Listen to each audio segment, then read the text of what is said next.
Sir. Good evening, Good evening, sir. sir. Good Very evening, good. sir. sir. Good evening, sir. Very good evening to all of you. Good evening, Good sir. evening, sir. Good evening, sir. Very lovely to all of Good you. evening, sir. Sir आपका स्वागत है digital बाल मेला की live session Very, very में। lovely, good lovely. Evening sir. Good evening sir. Good Yeah, evening very good sir. evening, Dan. Very good evening, Gayatri. Good evening sir. Race, very good evening, Riddhi. Jogaram, very good evening, Jogaram, Gayatri, Tasvi, Good evening, Pankaj, sir. Munda, Good evening, Preeti, sir. Shubham, Good evening, good sir. Evening sir. Good evening sir. Akash, Anu, good evening sir. Harshita, good evening sir. Moon, Good Lubana, evening, sir.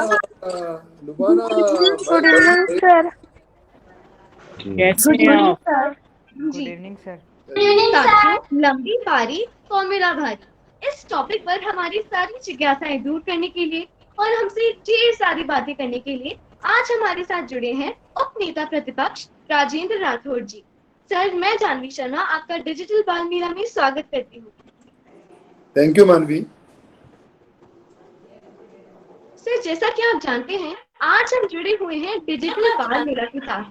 Digital बाल मेला बच्चों का एक ऐसा मंच है जिससे बच्चे घर बैठे ही अपनी प्रतिभा को बढ़ावा दे सकते हैं और अपने अंदर की रचनात्मकता को बाहर ला सकते हैं। इसकी शुरुआत हुई थी इस सोच के साथ कि बच्चे घर बैठे ही अपने टाइम को सही तरीके से यूटिलाइज करें।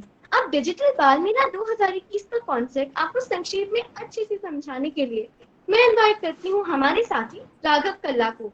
Raghav, you may take over. सम्मानित अतिथि राजेंद्र राठौड़ जी और डिजिटल बाल मेला की पूरी टीम को शुभ संध्या और नमस्कार। आज मैं आपको डिजिटल बाल मेला 2021 के बारे में बताने जा रहा हूँ। आयोजन की थीम बच्चों की सरकार कैसी हो है। इसके माध्यम से बच्चों को सरकार की कार्यप्रणाली और कार्यप्रणाली के बारे में जागरूक करने का प्रयास करते हैं। डिजिटल बाल मेला का मानना है कि बच्चे हमेशा तस्वीर में एक नया नजरिया लाते हैं, इसलिए हमने बच्चों से कहा है कि वे अपने विचार और राय साझा करें जिन्हें वे इसका हिस्सा होने पर हल करना चाहते हैं। अंत में सर्वाधिक प्रभावशाली विचारों वाले बच्चों को राज्य विधानसभा में एक विशेष संगोष्ठी के लिए प्रस्तुत करने का अवसर दिया जाएगा। अपना समय देने के लिए धन्यवाद। धन्यवाद राघव। सर, हमने आपको हमारे डिजिटल बाल मेला के बारे में तो बता दिया। अब समय आता है कि हम आपके बारे में जानें। इसीलिए मैं इनवाइट करती हूँ हमारे साथी पीयूष गोयल को कि वो हमें आपके जीवन के बारे में बताएं और आपकी सारी अचीवमेंट की कहानी सुनाएं। पीयूष। धन्यवाद जानवी।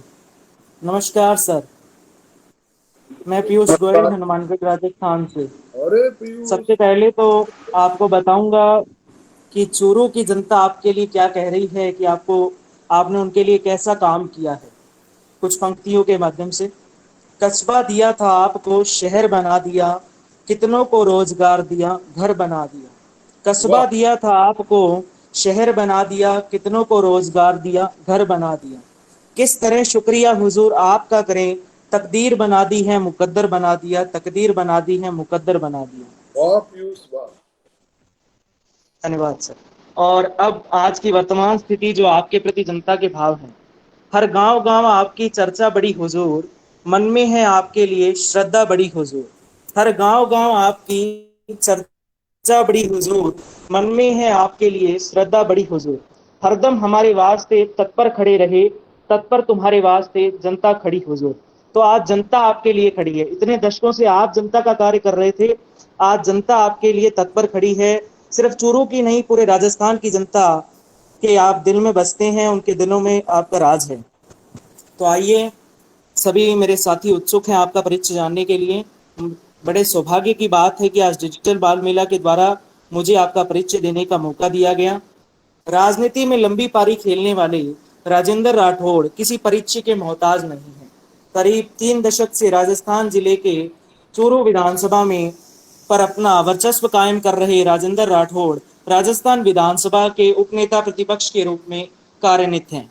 भारतीय जनता पार्टी के वरिष्ठ एवं अनुभवी नेता के रूप में पहचान मनाने वाले राजेंद्र राठौड़ ने सत्ता हो या संगठन, हर समय संकट मोचक बनने का काम किया है। उन्होंने हमेशा से जनता से सीधा संवाद करने पर जोर दिया है। यही वजह है कि हर तबके के लोग राजेंद्र राठौड़ के व्यक्तित्व एवं व्यवहार कौशल के कायल हैं। जमीनी स्तर से जुड़ाव रखने वाले राजेंद्र राठौड़ के सादगीपूर्ण जीवन शैली, विनम्र स्वभाव व 24 घंटे जनहित में समर्पित रहने जैसे विभिन्न गुणों की प्रशंसा जनता ही नहीं बल्कि राज्य एवं केंद्रीय स्तर के नेता भी करते हैं। जनता से जुड़े मुद्दों पर ध्यान देने, सरकार की कार्यशैली पर पैनी नजर रखने, सरकार की गलत नीतियों का प्रखर विरोध करने एवं छोटे से छोटे पार्टी कार्यकर्ता के साथ स्थायी संपर्क की योग्यताओं जैसी उनकी संगठनात्मक क्षमताओं की वजह से भाजपा आलाकमान का उन पर अटूट भरोसा है। 21 अप्रैल 1955 हरपालसर चूरू राजस्थान में जन्मे राजेंद्र राठौड़ ग्रामीण विकास, पंचायती राज, संसदीय कार्य और राजस्थान सरकार में चुनावों के लिए मंत्री हैं और वर्तमान में राजस्थान विधानसभा के 6ठे कार्यकाल के सदस्य हैं।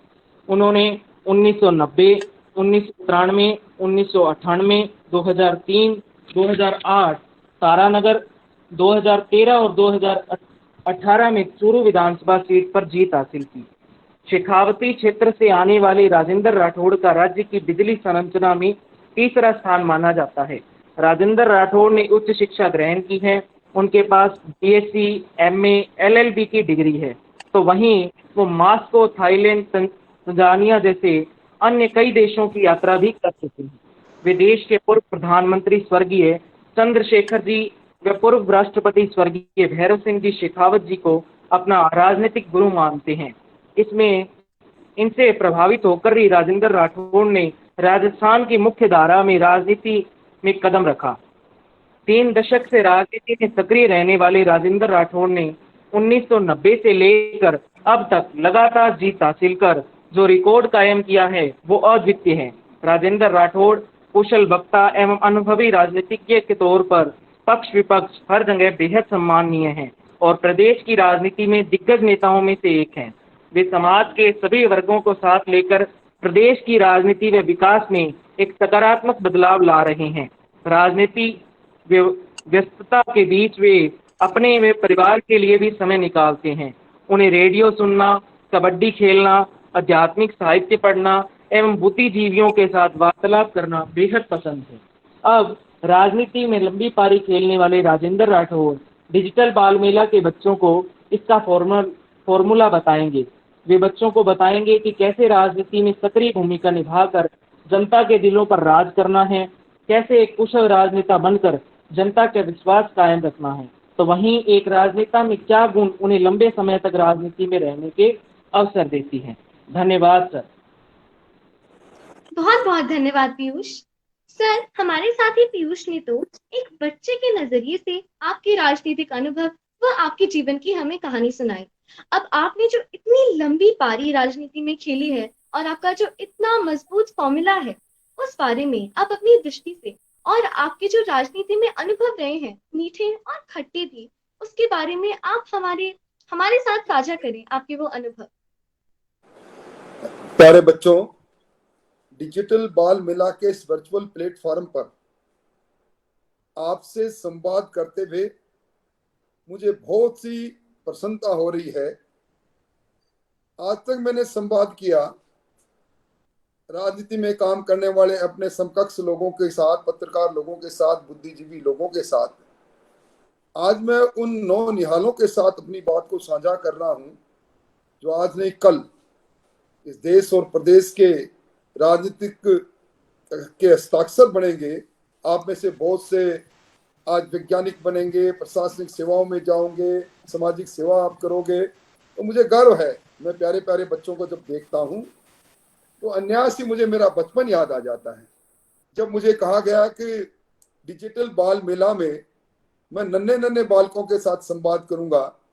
तो मेरे जहन में आज चूंकि झमाझम बारिश हो रही है, गुलाबी नगरी गुलाब हो रही है, सुंदर हो रही है, तो बचपन के अंदर बहते हुए पानी में कागज की नाव बनाकर उसको तैराने का जो मजा आया करता था, वो मेरे मन मस्तिष्क में तैरने लगा। मुझे लगा कि कोई मेरा बचपन लौटा दे, तो आज मैं भी आप लोगों के साथ मिलकर आज बरसात के उस बहते पानी में कागज की नाव बनाकर उस कागज की नाव को बहाऊं। व्यक्ति अपने जीवन के अंदर अपने संकल्पों से आगे बढ़ता है। मुझे इस मौके पर अब्दुल कलाम आजाद ने एक बार कहा था। आप सब बच्चे जानते हो, हमारे इस राष्ट्र के महान वैज्ञानिक, हमारे पूरे देश के पहले नागरिक बने, राष्ट्रपति बने।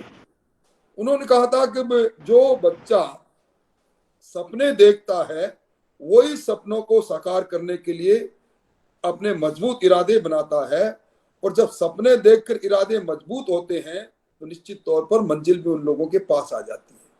मेरा आपसे इतना ही कहना है कि अभी सबसे शानदार जिंदगी आप जी रहे हैं। ये बचपन ये लौट कर नहीं मिलता, पर इसी बचपन में संस्कार की बुनियाद भी खड़ी होती है, वो नींव रखी जाती है जिस पर जीवन खड़ा होता है। और मैं अभी जिस प्रकार चर्चा चल रही थी, पीयूष को सुन रहा था, जानवी को सुन रहा था, आप सब लोगों को मैंने जब अभिवादन करते हुए देखा तो मैं गर्व से कह सकता हूं, अपूर्व क्षमताएं हैं आप में।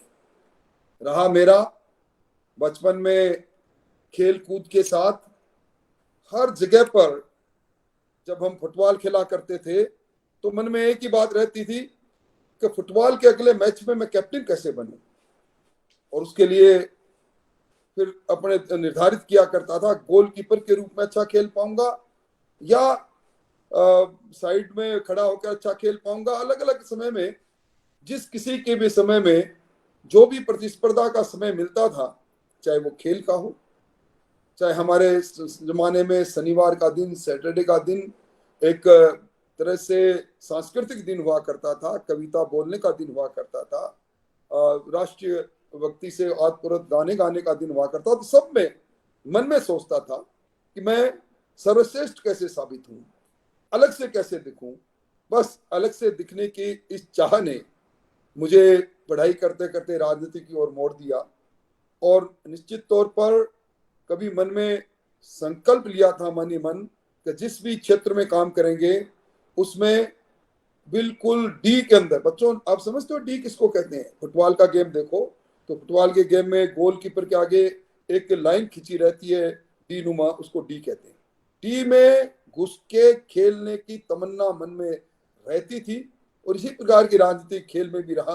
और उसी कारण से धीरे धीरे जब मौका मिला तो जिन लोगों ने मुझे इस लायक बनाया उनमें ही अपना सब कुछ देखना प्रारंभ कर दिया, उनके साथ आत्मसात होना प्रारंभ हो गया, उनमें अपनापन ढूंढने लगा। तो निश्चित तौर पर प्यार मिलता गया, प्यार मिलता गया, और मैं लगातार बिना हारे जब विधानसभा में घुसा 1990 के बाद हार नहीं देखी, लोग प्यार देते रहे। अपनी कमियों की समीक्षा दूसरे करे इससे पहले अपनी कमियां अपने आप में ढूंढता रहा। रोज प्रतिदिन जब सोने से पहले सिर्फ 15 मिनट आंखें बंद करके सोचता हूं आज दिन में मैंने क्या क्या काम किया, उनमें निश्चित तौर पर कमियां रही होगी। एक सकारात्मक दृष्टिकोण के साथ एक नकारात्मक रूप से जब मैंने अपने आप का आंकलन करना प्रारंभ किया तो कई चीजें अपने आप ठीक होती चली गई। यही है जीवन का वो सफर, फलसफा, जिसके आधार पर जीवन आगे बढ़ता बढ़ता आज ऐसे मोड़ पर आ गए का बचपन को जब याद करते हैं तो धूमिल धूमिल सी यादें आती है, बचपन को भी भूलने लग गए। परंतु आप के सुंदर चेहरे, ये मुस्कुराहट को देखते हुए मैं समझता हूं कि इस डिजिटल बाल मेला के वर्चुअल प्लेटफॉर्म पर आप में जो कुछ श्रेष्ठ करने की प्रतिस्पर्धा होगी तो निश्चित तौर पर उसमें आप सर्वश्रेष्ठ साबित होंगे। आप हमारा भविष्य हैं, इसीलिए आपको ध्यान है जब जंग आजादी के बाद में हमारा देश स्वतंत्र हुआ था, उसमें एक जागृति फिल्म मुझे याद आ रहा है, कई बार मोहम्मद रफी ने एक गाना गाया था, हम लाए हैं तूफान से किश्ती निकाल कर मेरे देश, उसका आगे कोई शब्द था, हम लाए हैं तूफान से किश्ती निकाल कर इस देश को रखना मेरे बच्चों संभाल कर। हम लाए हैं तूफान से किश्ती निकाल कर इस देश को रखना मेरे बच्चों संभाल कर। उसमें जो देश के बच्चे थे उनको इस गीत के माध्यम से कहा था कि ये मुश्किल से किश्ती आजादी की मिली है, आजादी मिल गई, पर इसको संभाल के रखने का काम आपको है। जी सर, बहुत बहुत शुक्रिया आपके मीठे शब्दों के लिए। अब सर, आज का जो इस सत्र में इस प्रांगण का सवालों और जवाबों का जो सिलसिला है, अब हम उसकी शुरुआत करेंगे। साथियों, आपको ध्यान है ना, जैसे कि हम डिजिटल बाल मेला के अनुशासित साथी हैं, इसीलिए जब हमारे गेस्ट या हमारे कोई साथी बोल रहे होंगे, अब हम अपने आप को म्यूट रखेंगे, अपने आप को अनम्यूट नहीं करेंगे, किसी सवाल को दोहराएंगे नहीं, और हमारा जो टॉपिक है लंबी पारी फॉर्मूला भारी, इस पर ही अपने सवाल पूछेंगे। तो चलिए इसी बात को ध्यान में रखते हुए आज का हमारा जो प्रथम सवाल है वो हम लेते हैं हमारे साथी मनीष ढाका का। मनीष, आप पूछ सकते हैं अपना प्रश्न।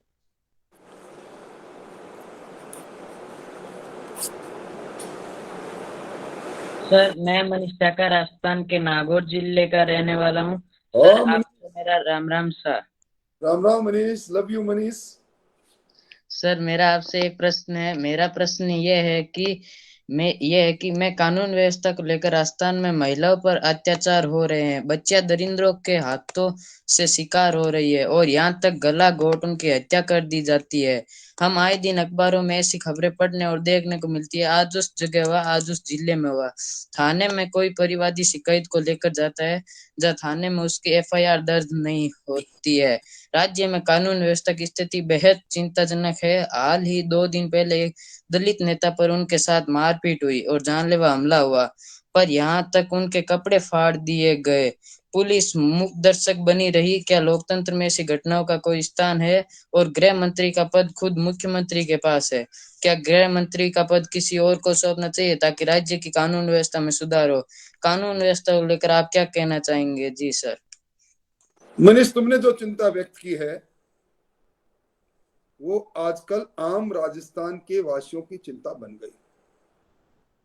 राजस्थान के अंदर जो क्राइम है, जिसको हम अपराध कहते हैं, पूरे देश में किस सूबे में, किस स्टेट में, किस राज्य में कितने क्राइम हुए, इसके लिए एक ब्यूरो बना है जिसको नेशनल क्राइम ब्यूरो कहते हैं, जो अपनी रिपोर्ट देता है।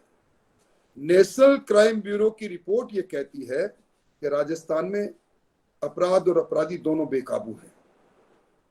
एक पुलिस एक्ट बना था जिसमें यह तय हुआ था कि हर महीने मासिक प्रतिवेदन के माध्यम से पुलिस ये बताएगी कि इस महीने में इस प्रकार के अपराध कारित हुए और उसमें इतने लोगों को गिरफ्तार कर लिया। ये आपके बालपन में जो बातें आई, मुझे इसकी चिंता ज्यादा इसलिए हुई कि हम सोच रहे थे कि आज समाज में जो कुछ घटित हो रहा है, समाचार पत्रों की सुर्खियों में ये सारी घटनाएं आती है। आपने जिस घटना का जिक्र किया, एक दलित नेता के कपड़े फाड़ने का, निश्चित तौर पर लोकतंत्र के अंदर जब हिंसक तत्व आ जाते हैं तो लोकतंत्र को विकृत करने का काम करते हैं। परंतु आपके बालमन में आज कानून व्यवस्था की बात को सुनकर मेरी चिंताएं और बढ़ गई। निश्चित तौर पर आज हमारे देश के अंदर महिला अत्याचार की दृष्टि से हम दूसरी पायदान पर पहुंच गए। बाल तस्करी बच्चों, छोटे बच्चों को दूसरे राज्यों में ले जाकर मजदूरी और भीख मांगने के लिए मजबूर कर देना, इसको बाल तस्करी कहते हैं। उस बाल तस्करी के हम पहले नंबर पर हैं। आज आपने देखा है साइबर क्राइम बढ़ रहा है। आजकल आपके यहाँ भी ऑनलाइन बहुत से गेम खेलते हो बच्चों, आप भी खेलते हो, कुछ अच्छे गेम है, कुछ बुरे गेम है। तो साइबर क्राइम भी लगातार बढ़ता जा रहा है। आपकी चिंता माकूल है। और जो भी मंच मिलता है, आप जो समाचार पत्रों में मोटी मोटी खबरें पढ़ते हो, हम कोशिश करते हैं कि सरकार के मुख्यमंत्री जो गृह मंत्री का पद भी इनके पास हो, उनको सावचेत करें कि राजस्थान में ये नई संस्कृति को रोकें, दहशतगर्दी की जिंदगी में आम आदमी नहीं जिए, गैंगवार नहीं प्रारंभ हो। इसके लिए हम कोशिश करते हैं कि सरकार को चेताएं, सरकार को सावचेत करें। परंतु निश्चित तौर पर मनीष, तुम्हारे बालमन में जो बातें आई, मेरी तुम्हारे से मुफ्त से ये बातें सुनकर और चिंताएं बढ़ गई। मैं समझता हूं कि राजस्थान ठीक होना चाहिए, इसके लिए प्रयास होनी चाहिए। बहुत बहुत धन्यवाद सर। साथियों, जैसा कि आप देख सकते हैं समय थोड़ा कम और हमारे साथियों की उत्सुकता बहुत ज्यादा चलो है। मैं छोटे से उत्तर दूंगा। मैं समझ गया। आप शायद मुझे ये कहना चाहती हो जानवी कि उत्तर छोटे दूं। नहीं सर आप खुद नहीं, मैं बस ये कहना चाहती हूँ कि हमारी जो साथी हैं वो सवाल थोड़े संक्षेप में पूछें ताकि उत्तर के लिए और बाकी साथियों के सवालों के लिए भी थोड़ा समय बच जाए। पर मेरे को एक बताओ जानवी, ये कैलाश जो मेरे सामने दिखाई दे रही है जी, ये एक टिकट पर 2 फिल्म देख रही हो। देखो 2 जने बैठी है, प्यारे प्यारे बच्चे। सर हम 3 एक बच्चियां टिकट पर 2 फिल्म। कैलाश मैंने पकड़ लिया तुमको। ओ WBM DBM क्या है? DBM डिजिटल बाट मिला। ओ हो वाह। डिजिटल बाल मेला। जी। तो नमस्कार चलिए अब सर, आप मेरा भी नाम अपना सवाल पूछ लीजिए। नमस्कार सर, मेरा नाम नमस्ते गिरविता। मैं भी अपना केक बताऊं? आप हाँ। डिजिटल कागज के अंदर करते हैं। सर मेरा आपसे सवाल है कि ओहो कांग्रेस सरकार ने वेरी सत्ता गुड। आने से पहले कैसा है मेरा केक? बहुत सुंदर। जितनी तुम सुंदर हो उससे तुम्हारा गेट सुंदर है। Thank you. सर डिजिटल बाल मेला जो हमारा ये ऑनलाइन ये मंच है बच्चों के लिए, इस हमारी रीच हो गई है 1 मिलियन। इसीलिए आज हमारे सभी साथी सेलिब्रेट कर रहे हैं केक के साथ, आपके साथ। इसीलिए साथियों अब हम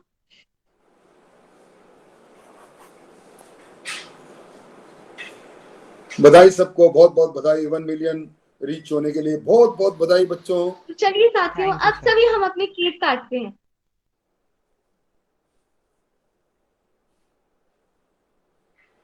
तो मेरे पास तो केक है ही नहीं जानवी, मैं कैसे काटूंगा?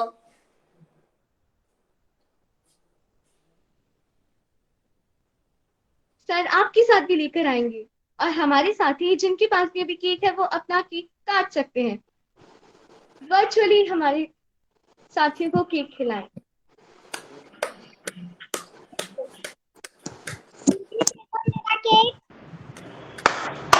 ओ गायत्री का केक कटा, जयंत का केक कटा। Happy 1 million family.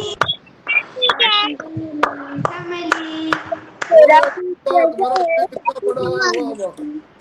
सर मेरा केक कैसा है? काशी, ओ काशी तुम्हारा केक बड़ा सुंदर है। वाह वेरी गुड। आनंदी का और सुंदर है। यार मैंने बनाया है इसको घर पे। अच्छा कैसे बनाया? सर मैं हेलो सर सर मैं हम डिजिटल पढ़ाई बाल मेला के करने साथ ही आपके लिए भी आया। केक बनाएंगे।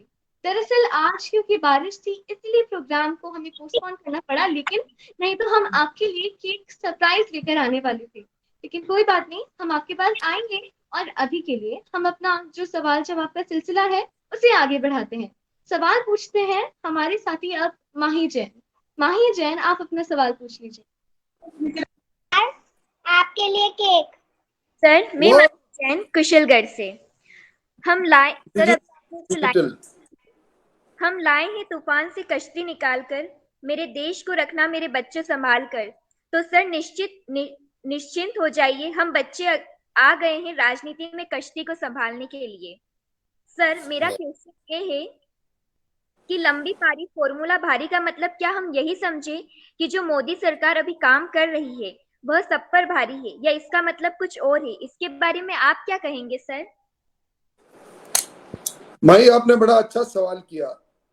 थैंक यू निश्चित सर। तौर पर लंबी पारी सब पर भारी, ये भारी भारी करने का काम राजनीति के अंदर और विशेष तौर पर लोकतंत्र में वो लोग करते हैं जो तंत्र को बनाते हैं। और लोग तब करते हैं जब लोग के अनुसार भावनाएं बनती है, तब जब उनके अनुसार शासक शासन देते हैं, नीतियां बनाते हैं। तो मैं कह सकता हूं कि जब भी काम करने का मौका मिलता है तो अलग अलग राजनीतिक दल अपनी अपनी नीतियां बनाते हैं। मोदी जी की जो नीतियां हैं, आपने देखा होगा अभी अमेरिका की एक कंपनी ने पूरे विश्व के अंदर कौन से नेता कितने लोकप्रिय है, कैसे उन्होंने काम किया, वैश्विक महामारी कोरोना में कैसे काम किया, इसका सर्वे किया। 66% लोगों ने कहा कि सर्वश्रेष्ठ काम नरेंद्र मोदी जी ने किया। आज उनकी नीतियों के कारण हमारा देश प्रगति कर रहा है। अभी आपने देखा होगा, आज अखबार पढ़ा आपने, संयुक्त राष्ट्र संघ में सुरक्षा परिषद की 75 वर्ष बाद पहली बार हम उसकी अध्यक्षता हमारे मोदी जी करेंगे। तो वैश्विक स्तर पर भी जो हमें कभी पूरे देश में ये लोग कहते थे विश्व गुरु होगा है, हिंदुस्तान की संस्कृति में विश्व गुरु की बात कही गई, हम वापस उसी ओर बढ़ रहे हैं। हम आज विश्व की 5वीं बड़ी अर्थव्यवस्था हैं और सब कुछ ठीक रहा तो 2024-25 के में हम विश्व की तीसरी सबसे बड़ी आर्थिक महाशक्ति बनेंगे। ये सिद्ध करता है कि हमारा देश चहुं और प्रगति की ओर बढ़ रहा है। जब देश प्रगति करता है, जनता हर्षित होती है, तो लंबी पारी सबसे भारी। जी सर, आपका बहुत बहुत धन्यवाद। जी बिल्कुल, लंबी पारी सबसे भारी। चलिए अब अगले सवाल की ओर बढ़ते हैं। हमारी साथी लावण्या राठौर बहुत देर से सवाल पूछना चाह रही हैं, तो अब आप अपना सवाल पूछ सकते हैं। Janvi, please take my question also. जी तनीषा, आप तैयार हो जाएं, लावण्या के बाद हम आपका सवाल लेंगे। तब तक के लिए लावण्या आप पूछिए। नमस्कार सर, मेरा नाम लावण्या राठौड़ है और मैं जयपुर के एमसीपीएस स्कूल की स्टूडेंट हूँ। सर, मेरा आपसे यह प्रश्न है कि सर, राजनीति के मैदान में लंबे समय तक रुकने के लिए जनसेवा ही मूल्य है या मूल मंत्र है या फिर कोई और राज है? लवलीना राठौड़, तुम इतनी प्यारी क्यों हो? बहुत प्यारा सवाल किया तुमने। Thank you sir. राजनीति में वही रुकता है जिसको जन चाहता है, और जन जब चाहता है जब जन सेवा का जज्बा मन में हो। और ये तुम देखती हो ना, जनता की नजरें, ये नजरें बड़े तीखी है बेटा, बहुत पेनी है। ये हम सब लोगों का आकलन करती है। अब तुम लोग अभी परीक्षा देने जाओगी, इस बार तुम्हारी परीक्षाएं हुई नहीं। जब वैश्विक महामारी बिल्कुल टल जाएगी, खतरा टल जाएगा, परीक्षाएं होगी, तो तुम्हारी 1 साल की मेहनत का आकलन होगा। हमारी परीक्षा भी उसी तरह 5 साल में एक बार होती है। और वो परीक्षक बहुत होते हैं, कितने लोग परीक्षा लेते हैं। हर एक आदमी जब मतदान देने के लिए, अपना मत देने के लिए जाता है, वो हमारा परीक्षक होता है। उसके दिलो दिमाग में हमारी बात, हमारा काम, हमारे सिद्धांत, हमारी रीति, हमारे दर्शन सब रहते हैं। और जब वो ठीक रहते हैं तो निश्चित तौर पर उसको जन सेवा और जनता के लिए किए गए काम और काम करने का संकल्प, उन सबको मिलाकर वो हमारी परीक्षाओं में जब उत्तीर्ण होते हैं तो हमें दोबारा चुनाव में जिता देते हैं। इसलिए निश्चित तौर पर जनतंत्र में जन का बहुत बड़ा महत्व है। और तंत्र तब मिलता है शासन करने का वहां जब जन साथ में होता है, और जन साथ में तब होता है जब जन सेवा होती है। Thank you sir. जी अब अगले सवाल की ओर बढ़ते हैं। हमारी साथी अनादि अग्रवाल। अनादि, अब आप पूछिए।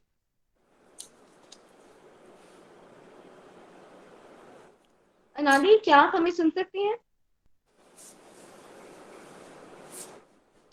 लगता है कि अनादि हमारे साथ इस मीटिंग में मौजूद नहीं है। कोई बात नहीं, अगले सवाल को हम लेते हैं हमारी साथी तनीषा जैन का। जी तनीषा, आप पूछिए।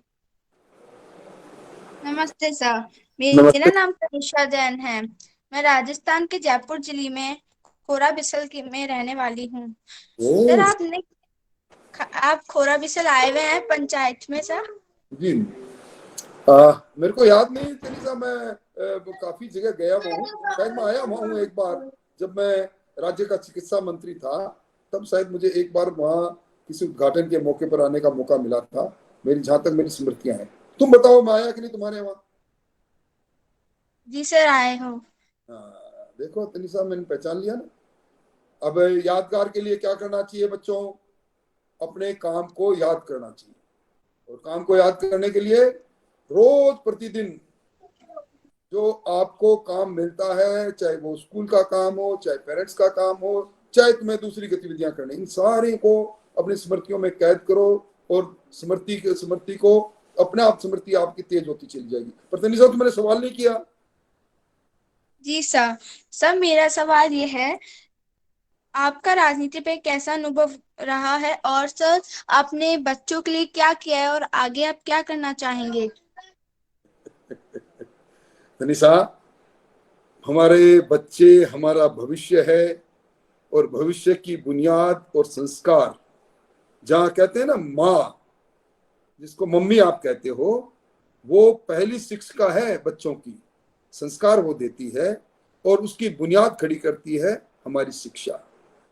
आपने देखा होगा ना, हमारी नई शिक्षा नीति भी आई है, और मैं समझता हूं कि इसके लिए हमारे बच्चों के स्वास्थ्य और शिक्षा दोनों अच्छे हों। आपने देखा होगा इन वर्षों में सरकारी स्कूल की बिल्डिंग कितनी अच्छी होगी, हमारे शिक्षकों की भर्ती और शिक्षकों का पढ़ाने का तौर तरीका और उनकी क्वालिफिकेशन भी बढ़ोतरी कर दी।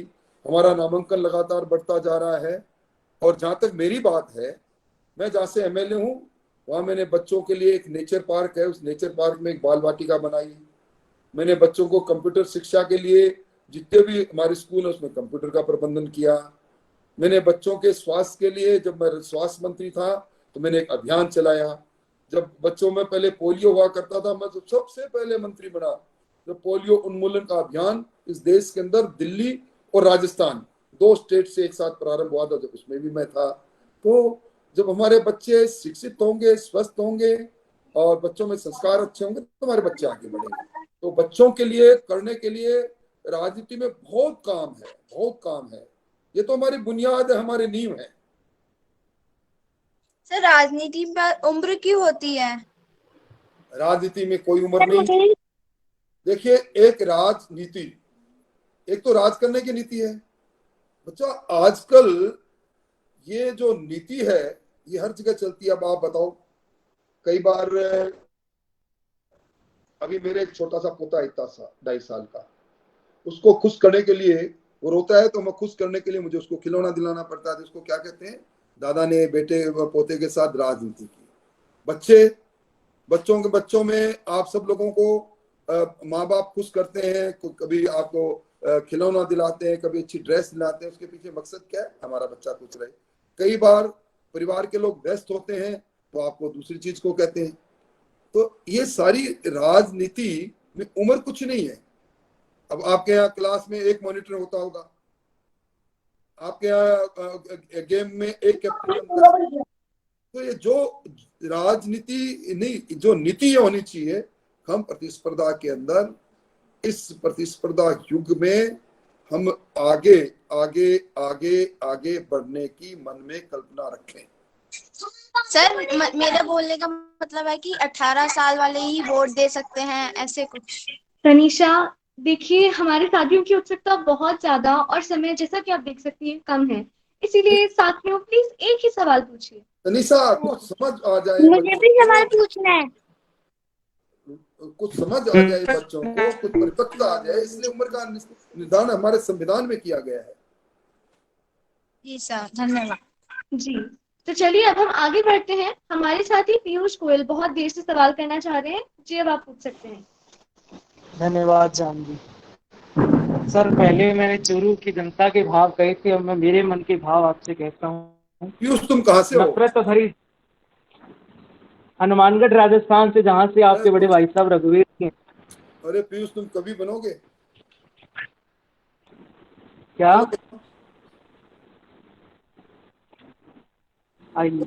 नफरत भरी जिंदगी में कोई अरमान नहीं होता, नफरत भरी जिंदगी में कोई अरमान नहीं होता, बिना विश्वास के खुदा से फरमान नहीं होता। गुलदस्तों पुष्पों से करते हैं आदर अतिथियों का, मगर सच्ची भावनाओं के बिना कभी सम्मान नहीं होता। तो सबसे पहले मैं पीयूष गोयल हनुमानगढ़ राजस्थान से तहे दिल से आपका डिजिटल बाल मेला के डिजिटल पटल पर हार्दिक स्वागत करता हूं, अभिनंदन करता हूं। जैसा कि हम सभी जानते हैं, आप एक अनुभवी नेता हैं और इतने सालों से राजनीति में सक्रिय रहे हैं। तो आपके अनुभव, आपने हर प्रकार का अनुभव किया है, चाहे सत्ता की सरकार में मंत्री का पद हो या फिर विपक्ष की सरकार में विधायक का पद हो। तो आपके अनुभव के अनुसार मैं जानना चाहूंगा कि जब किसी विपक्षी पार्टी की सरकार, यानी अब जब कांग्रेस पार्टी की सरकार सत्ता में है, तो जो विधायक बीजेपी पार्टी से लड़कर विधानसभा में पहुंचे हैं या किसी और पार्टी से लड़कर विधानसभा में पहुंचे हैं, उनके विधानसभा क्षेत्र के विकास कार्यों में सत्ता की सरकार द्वारा कोई भेदभाव किया जाता है, जैसे बजट को कम करना या उनके विधानसभा क्षेत्र को प्रायोरिटी न देना, क्या यह सच है? इस पर आप क्या कहना चाहेंगे? धन्यवाद। पीयूष, आपने एक ऐसा सवाल कर लिया जिस सवाल का जवाब हाँ में भी दे सकते हैं और ना में भी है। कई बार यह संकीर्णता हमें दिखाई देती है जब प्रतिपक्ष के चुने हुए विधायकों के साथ एक तरह से असमानता का व्यवहार होता है, पर कई नीतियां ऐसी होती है। अब जिस तरह हमें विधायक विकास कोष मिलता है जिसको हम अपने डिस्क्रिप्शन से खर्च करते हैं, वो सारे विधायकों को समान है। कई बार जनसंख्या के साथ कुछ विकास के काम जोड़ दिए जाते हैं, जिस तरह मसलन 250 तक की आबादी को सड़क से जोड़ना है, तो मेरे विधानसभा के भी 250 तक की आबादी को जोड़ना पड़ेगा। कई बार स्कूल खोलने के मापदंड बनते हैं, तो आप निश्चित तौर पर जो सत्ता में बैठे विधायक हैं उनको खुश करना, और विशेष तौर पर ये सरकार, इस सरकार का अंतर्द्वंद बच्चों आपको मालूम है। सरकार एक बार 5 सितारा होटल में चली गई थी, संगीनों के पैरों में चली गई थी, मुख्यमंत्री उप मुख्यमंत्री अलग अलग खेमों में थे। मुख्यमंत्री ने कहा कि मैं उप मुख्यमंत्री से मैंने कई 1 साल से ज्यादा समय तक संवाद नहीं किया। तो इसलिए इस कालखंड की अगर मैं चर्चा करूं तो निश्चित तौर पर हमारे लोग, जो हम प्रतिपक्ष के लोग हैं, उनके साथ सौतेला व्यवहार हो रहा है, क्योंकि सरकार की मजबूरी है सत्तारूढ़ दल के विधायकों को खुश करने के लिए। परंतु फिर भी नीतियां जब बनती है, केंद्र सरकार की नीतियां, जल जीवन मिशन की, हर गांव के अंदर हर घर में मीठा पानी पहुंचे, जल संबंध हो, अब इसमें नीतिगत फैसला है, इसमें कोई कुछ नहीं कर सकता, जहां जितनी जनसंख्या उसके अनुसार होगा। तो ये दोहरा सवाल है, कुछ डिस्क्रिप्शन जो सरकार का है उसमें साथ अनदेखापन भी होता है प्रतिपक्ष के साथ, और कुछ नीतियां बनती है, वो उनकी मजबूरियां होती है, हमारे भी वो काम होते हैं। पर ये विधानसभा का मंच बच्चों, यूट्यूब पर विधानसभा आती है, कभी देखा करो। अभी यूट्यूब पर हमारे लोगों के पुराने भाषण आप सुनो, विधानसभा में प्रतिपक्ष की को बोलने का मौका मिलता है तो हमारे साथ जब नाइंसाफी करते हैं ना, तो विधानसभा में हम हमारे वाणी से इनको अनुच्छेद कर देते हैं, वहाँ उनको शर्मिंदगी करने पर मजबूर होते हैं। इसलिए कभी कभी हमें ये हमें प्रसन्न रखना भी इनकी भी मजबूरी हो जाती है। तो ये समय समय और काल परिस्थिति के अनुसार ये बात बदलती रहती है। जी सर, मेरी एक अब बढ़ते हैं अगले सवाल पर। नवदीप आप अपना सवाल पूछिए, और नित्या जैन आप तैयार हो जाए, अगला सवाल आपका लेंगे। जानवी दीदी मेरे पीयूष प्लीज अपना म्यूट कर लें। Hello sir. नवदीप प्लीज अपना सवाल पूछिए और बाकी सब अपने आप को म्यूट कर लें, और नित्या तैयार हो जाए, अगला सवाल उनका लेंगे। मेरा नाम नवदीप जादौन है, मैं जयपुर जिले का रहने वाला हूँ। मेरा सवाल ये है कि आप गांव में कैसे सेवा उपलब्ध कराएंगे निःशुल्क इलाज की? आपने बड़ा मौलिक सवाल किया। निश्चित तौर पर स्वास्थ्य की चिंता आज हर वर्ग कर रहा है, और विशेष तौर पर जब वैश्विक महामारी कोरोना जैसे एक वायरस ने पूरे विश्व को हिला के रख दिया, तब चिंताएं बढ़ जाती है। गांव के अंदर अब ये चिकित्सा सेवाएं और इनका तंत्र धीरे धीरे विकसित हो रहा है। आज हर गांव में उप केंद्र है, और आजकल मोबाइल यूनिट के द्वारा भी गांव में चिकित्सा सेवाएं पहुंचाई जाती है। राजस्थान में छितराई हुई आबादी है, इसलिए चुनौती ज्यादा है, परंतु हर सरकार कोशिश करती है, ये सरकार भी कोशिश कर रही है, और धीरे धीरे गांव के अंदर सेवाएं पहुंच रही है। परंतु नवदीप, तुम्हें मालूम है विकसित देशों में क्या है? डेवलप्ड कंट्री के अंदर ये जो सेवाएं हैं गांव के अंदर, ये समाज के पास है, समुदाय के पास है, गांव की ग्राम पंचायत और गांव के प्रतिनिधियों के पास है। वो अपनी मर्जी से प्राइवेट डॉक्टर रखते हैं, उनको एक बजट मिलता है जिसमें वो सेवाएं ज्यादा ठीक रहती हैं। अपने यहाँ जरा भी शिक्षा की कमी है, इंफ्रास्ट्रक्चर अपना थोड़ा कमजोर है, इसलिए चुनौती निश्चित तौर पर है। जी नित्या, अब आप अपना सवाल पूछ सकते हैं। हाँ। नमस्ते सर, मेरा नाम नित्या जैन है। सर मेरा आपसे सवाल है कि सर आप विधानसभा में प्रतिपक्ष उपनेता हैं और विपक्ष की प्रतिनिधित्व करते हैं, तो क्या आपको नहीं लगता कि लोकतंत्र की स्वास्थ्य परंपरा में विपक्ष को अपनी शैडो सरकार की भूमिका निभानी चाहिए?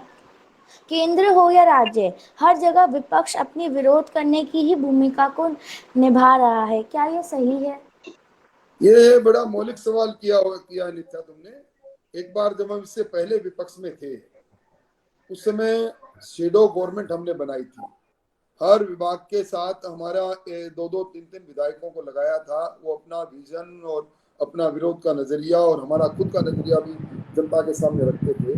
उसके साथ बड़ा मजाक हुआ कि अब भी ये सरकार से बाहर है, परंतु सरकार में बने रहने का मोह देखो, ये छाया मंत्रिमंडल में बनाकर और आज उसी छाया मंत्रिमंडल बना रहे हैं। ये नया कंसेप्ट है, हिंदुस्तान में अभी शैडो गवर्नमेंट या छाया मंत्रिमंडल बनाने की परिपाटी है नहीं, पर मैं तुम्हारा इस रचनात्मक सुझाव का स्वागत करता हूँ। ऐसा होना चाहिए। तो समय आ गया है कि जब हमें सरकार की नीतियों की आलोचना नहीं, हमारी नीतियाँ क्या है, हम क्या करते हैं, अगर आज हम सरकार सत्ता में होते, हमारे इस भाग में हमारी ये नीति होती है, बताने की का समय आ गया। तुम्हारा अच्छा सुझाव है, निश्चित तौर पर इस पर बहस होनी चाहिए। Thank you sir. जी, अब दिल्ली से कानिक जैन सवाल पूछना चाहते हैं। दिल्ली से कानिक जैन, अब आप अपना सवाल पूछिए। थैंक यू दीदी। सर, आपका वेलकम है इन बाल मिल प्रोग्राम में।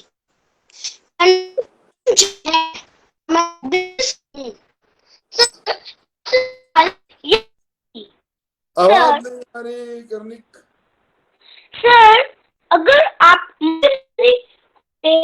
तो आप बच्चों और महिलाओं के लिए सबसे पहले काम क्या कि कानिक के इंटरनेट कनेक्टिविटी में कोई प्रॉब्लम है, इसीलिए अब अहमदाबाद से ताशवी, आप अपना सवाल पूछिए। क्वेश्चन दीदी। ताशवी, नमस्ते जुड़ी हुई है अहमदाबाद से, आप अपना सवाल पूछिए। दीदी, मैं वॉइस इज कमिंग। मेरा नाम तशवी शर्मा है और मेरा आपसे ये सवाल है कि सर, चुनाव प्रचार के दौरान बहुत सारा खर्चा होता है। अगर कोई भी उम्मीदवार अपने 5 सालों में जो भी खर्चा होता है वो उनके उस एरिया के डेवलपमेंट के लिए यूज हो जाए तो वो पैसे भी यूटिलाइज हो जाएंगे और चुनाव प्रचार में ज्यादा खर्चा भी नहीं करना पड़ेगा, क्योंकि जनता उन्हें इतना पसंद करने लगेगी कि उनको ज्यादा खर्चा ही नहीं करना पड़ेगा। बड़ा अच्छा पसंद किया तुमने, पर आज के युग में संभव नहीं। ये तुमने भी सही कहा, चुनाव प्रचार में खर्चा होता है। चुनाव आयोग ने खर्चे के को सीमित किया है, एक सीमा में बांधा है, पर हम चुनाव लड़ने वाले लोग उस सीमा से परे जाकर खर्चा बहुत करते हैं और आज इसकी आवश्यकता है, इस पर बहस हो, बहस के माध्यम से, तर्कों के माध्यम से अपने बात को जनता के बीच में रखा जाए। आपने देखा धीरे धीरे कितना बदल गया है समय। अब डिजिटल रैलियां होने लगी चुनाव की, डिजिटल रूप से सोशल मीडिया पर अपनी बात जो हम लोग कहते हैं उसको समाज पकड़ने लग गया। तो वो समय भी आ जाएगा जो चुनाव का खर्चा धीरे धीरे बंद होगा, कम होगा। पर मैं इस बात से सहमत हूँ कि आज 70 वर्ष के इस लोकतंत्र में अब चुनाव के प्रचार के तौर तरीके में व्यापक बदलाव की आवश्यकता है और निश्चित तौर पर डिजिटल इंडिया की जब हम बात करते हैं तो इस प्लेटफॉर्म पर भी हम किस प्रकार अपनी व्यूज को जनता के बीच में पहुंचाएं ताकि खर्चा कम हो। अरे तुम तो चुनाव सुधार के बहुत बड़ा बन गए, कैटलिस्ट बन गए। बड़ा अच्छा सवाल किया तुमने।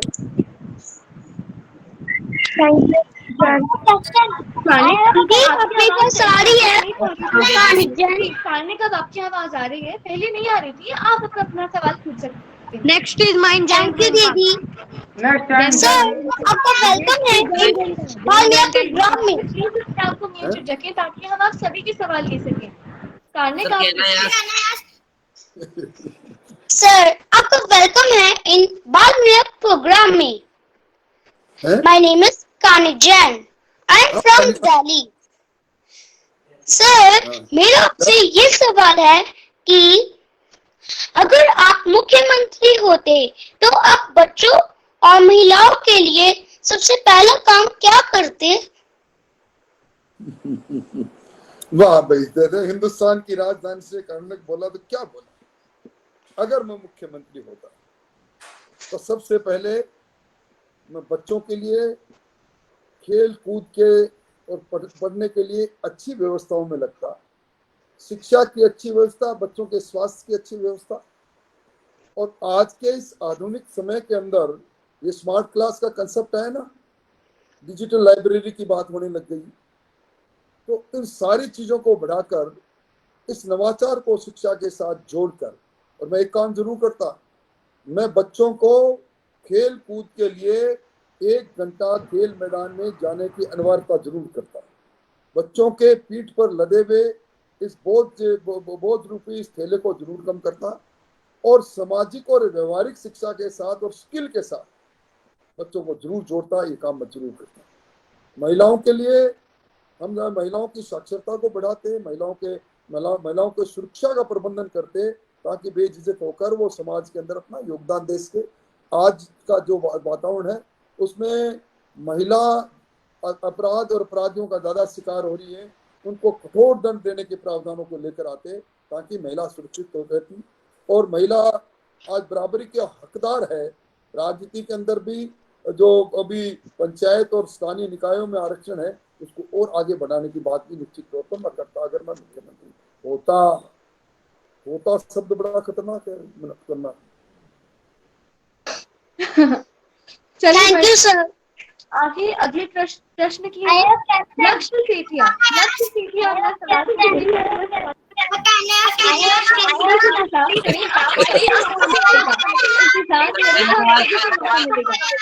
मैं जानती हूँ आप सभी के सवाल है, बट प्लीज अपने आप को म्यूटेड रखिए। आप सभी को मौका मिलेगा, ना करें। थोड़ा सा इंतजार कीजिए। लक्ष्य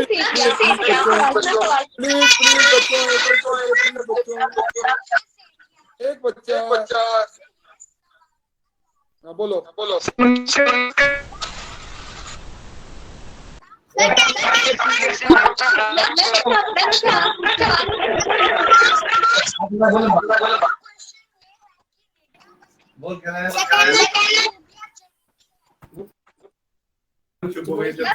लक्ष्य पूछिए अपना सवाल।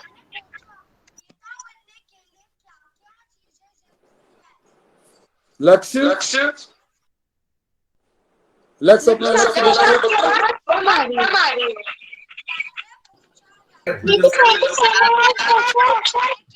सर कहना है लगता है कोई इंटरनेट कनेक्टिविटी इशू है लक्ष्य के वहाँ।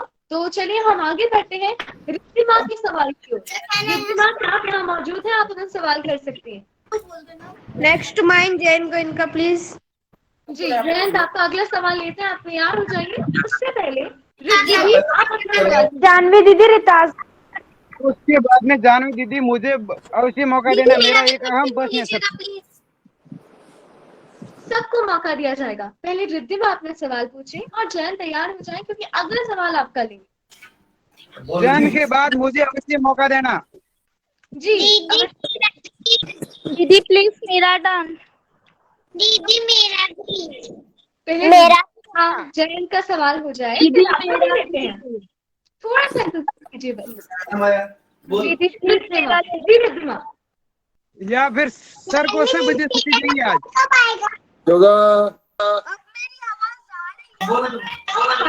प्लीज अपने आप को म्यूटेड रखिए, नहीं तो हम किसी के भी सवाल नहीं दे पाएंगे। रिद्धिमा आप पूछ सकती हैं। सर मैं आपका डिजिटल बाल मेला में स्वागत करती हूँ। सर मेरा नाम रिद्धिमा माथुर है, मैं 4th क्लास में हूँ। मेरे स्कूल का नाम सोफिया स्कूल ललारपुरा है और मैं जयपुर राजस्थान से हूँ। सर आप बच्चों के रोजगार के लिए सर खेलकूद और पढ़ाई के लिए सर आप क्या कहना चाहते हैं? बच्चों, आदमी को सब कुछ मिल सकता है पर बीता हुआ कल नहीं मिलता। ये जो आज जो आपका समय है ये आपके अंदर जो संस्कार डालेगा, शिक्षा का जो आधारभूत ढांचा आपके तैयार करेगा वही आपके जीवन की बुनियाद होगी। मेरा आप सब लोगों से कहना है बड़े कैनवास पर बड़ा सपना देखो और उस सपने को पूरा करने का संकल्प मन में बनाओ और मजबूत इरादों के साथ आगे बढ़ो। Sky is the limit. विपुल बड़ी संभावनाएं हैं और तुम अच्छे स्कूल में पढ़ रही हो, इसलिए खूब पढ़ाई में मन लगाओ और निश्चित तौर पर आप सब लोग अगर अपने अपने लक्ष्य का निर्धारण करके आगे बढ़ोगे तो अब हमारे देश के पूर्व राष्ट्रपति अब्दुल कलाम आजाद जी ने कहा था ना कि बड़े सपने देखो और सपने को साकार करने के लिए मजबूत इरादे से आगे बढ़ो, तभी सफलता तुम्हारे कदमों को चुनेगी। इस काम को पूरा करो। जी जय यस सर, मैं जैन गोयन का जयपुर राजस्थान से हूँ। आज का मेरा सवाल ये है सर, आम आदमी पर जो महंगाई का बोझ है उसके बारे में आपके क्या विचार हैं? देखिए, निश्चित तौर पर जब हमारी अर्थव्यवस्था संकट से गुजरती है तो महंगाई का बढ़ना की संभावनाएं बनी रहती है। अभी आपने देखा होगा वैश्विक महामारी आई, बड़े से बड़े देशों की, विकसित देशों की अर्थव्यवस्था भी धराशायी हो गई। हमारे कल कारखाने सब ठहर गए, हमारी व्यवसायिक गतिविधियां ठहर गई और इन सब ने कुल मिला के कई लोगों का रोजगार छीना और महंगाई बढ़ी। महंगाई बढ़ना बड़ी बात नहीं, महंगाई के साथ लोगों की आय बढ़ना, लोगों के पास रोजगार रहे, अपने समर्थ हाथों से अपना रोजगार पैदा करने का सामर्थ्य रहे, ये सबसे बड़ी बात है। और मैं समझता हूं कि इन वर्षों के अंदर हमारी प्रति व्यक्ति आय देश की भी बढ़ी है, राजस्थान की भी बढ़ी है और महंगाई भी बढ़ी है। अनुपातिक रूप से इनमें सामंजस्य रहे तो महंगाई की चुभन आम आदमी को नहीं लगती। इसलिए इन दिनों में महंगाई कोई विषय नहीं है। आदमी सुकून की जिंदगी जीना चाहता है, महंगाई और उस अपने इस युग में अवसर की समानता चाहता है। इसलिए महंगाई बढ़ना इस वैश्विक महामारी में सभी देशों में बढ़ी है और महंगाई एक सीमा तक रहे, ये राज्य सरकारों, केंद्र सरकारों की का कर्तव्य है। जी सर, थैंक यू सर। का विषय तो ये था कि आपने राजनीति में क्या, आपका क्या फॉर्मूला था जो आपने इतनी लंबी पारी इतने अच्छे तरीके से खेली। लेकिन हम उस पे भी आएंगे, उससे पहले बस हम 2 सवाल एक साथ ले लेते हैं हमारे साथी जोगाराम और जोधपुर से लुबना के। Sir please take my turn. अपना सवाल। नमस्कार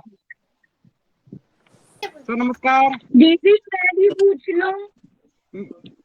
राजेंद्र जी नमस्कार। नमस्कार। कौन? राजेंद्र जी नमस्कार। हाँ, मैं जोगाराम बाड़मेर से आपका हार्दिक स्वागत करता हूँ। वाह वाह वाह वाह। सर, मेरा प्रश्न यह है कि राजस्थान सरकार पिछले 3 वर्षों से होनहार विद्यार्थियों को लैपटॉप वितरण नहीं कर रही है, जिसमें कक्षा 8वीं का लैपटॉप अभी तक मेरा भी बाकी है। क्या आप आने वाले मानसून सत्र में सदन में मेरा ये प्रश्न उठाएंगे? निश्चित तौर पर जोगाराम, तुमने बड़ा अच्छा सवाल किया। तुम्हारे जैसे जागरूक बच्चे होंगे तभी तो सरकार की नीतियां अगर खराब होगी, सरकार अपने की गई घोषणा से मुकरेगी तो सरकार का ध्यान आकर्षित होगा। मैं तुम्हें धन्यवाद देना चाहूंगा कि तुमने मेरा ध्यान आकर्षित किया और मैं कोशिश करूंगा आने वाले जब भी मानसून सत्र भी आएगा तो तुम्हारा नाम लेकर ये बात कहूंगा कि जोगाराम ने मुझको, अब मेरे को किसी ने बताया तुम स्कूल की छत पर बैठे हो, स्कूल की छत से कनेक्टिविटी कम होने के कारण से बाढ़ में सुदूर स्कूल की छत से खड़े होकर ये पुकार की कि हमारा लैपटॉप दे सरकार। तुम्हारी आवाज में जोगाराम मेरी भी आवाज सम्मिलित करना और इस आवाज में फिर कहूंगा सरकार बच्चों के लैपटॉप दे। जी बहुत शुक्रिया। जोधपुर से हमारे साथी लबना था। लबना आप सवाल पूछ सकती हैं और साथ प्लीज मेरा क्वेश्चन ले लीजिए। सर, मेरा नाम है Lubna. Sir, good evening sir. Very good evening to all of you. Good evening sir, मेरा नाम है लुबना। राजस्थान में मंत्रियों की जो अथल पथल हो रही है, सियासी अदल बदल हो रही है, आप उसके बारे में आपका क्या कहना है? क्या हो रहा है मेरे को समझ नहीं। जानवी क्या कह रही है? क्या सर, लुबना कहना चाहती हैं कि जो अदल बदल हो रही है उसके बारे में आपका क्या कहना है? Lubna, thank you Lubna. कम से कम राजस्थान की राजनीतिक गतिविधियों को तुमने इतने सूक्ष्म तरीके से देखा। हाँ, ये सही है। तो मौजूदा समय में एक ऐसा समय चल रहा है जब अपनी कुर्सी को सलामत रखने के लिए पूरा दल ही कांग्रेस पार्टी में चला गया, बहुजन समाज पार्टी के सारे विधायक चले गए, और जिन लोगों ने कांग्रेस को हराया निर्दलीय विधायकों के रूप में 13 विधायक, जिन्होंने हमें भी हराया, बीजेपी को भी, कांग्रेस को भी हराया, अब उन्होंने कांग्रेस का दामन थाम लिया। ये आया राम गया राम की राजनीति निश्चित तौर पर राजनीति को प्रदूषित करती है। सिद्धांत की राजनीति का जहां अंत होता है वहां स्वच्छता कम होती है। राजनीति के अंदर राजनीति के मानदंड और मापदंड दोनों टूटते हैं।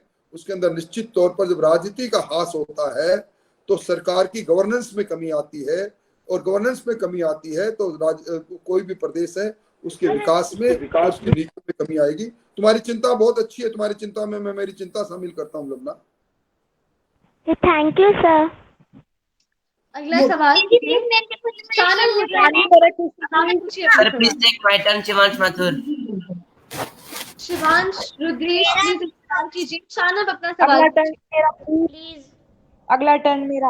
अपना सवाल पूछिए। लाला राम आपका सवाल हम अगला लेते हैं, पहले शानम पूछिए। दीदी मेरा नंबर कब आएगा? अगली बार आएगा रिताज। आप अभी शानम अपना सवाल पूछिए। Good evening sir. Very good evening. My name is Shanam Akhtar and I am from Delhi. तो सर, एक व्यक्ति तभी सफल होता है जब उसकी मेहनत के साथ उसके माता पिता, परिवार और उसके गुरु का सपोर्ट होता है, साथ होता है। तो सर, मेरा आपसे सवाल है कि सर आपने अपने राजनीतिक करियर में जो इतनी लंबी पारी खेली है, उसकी सफलता का क्रेडिट आप किसको देना चाहेंगे, और राजनीति में आप किसे अपना रोल मॉडल मानते हैं? तुमने बड़ा अच्छा सवाल किया। Thank you so much sir. मेरा राजनीतिक परिवार नहीं। मेरे पिताजी राजस्थान एडमिनिस्ट्रेटिव सर्विस में अधिकारी थे, इसलिए पूरा परिवार राजनीति से दूर था।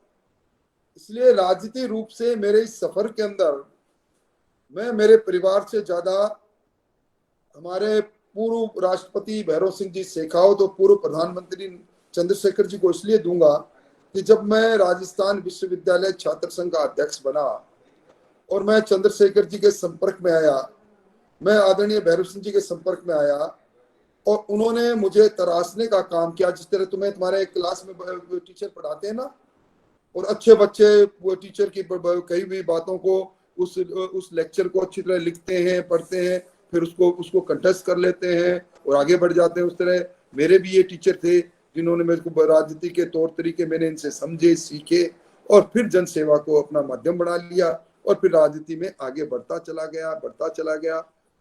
गया और आज इस मुकाम पर आ गया कि लोग मुझे भी कहते हैं वरिष्ठ नेता। समय का काल चक्र आगे बढ़ता चला गया।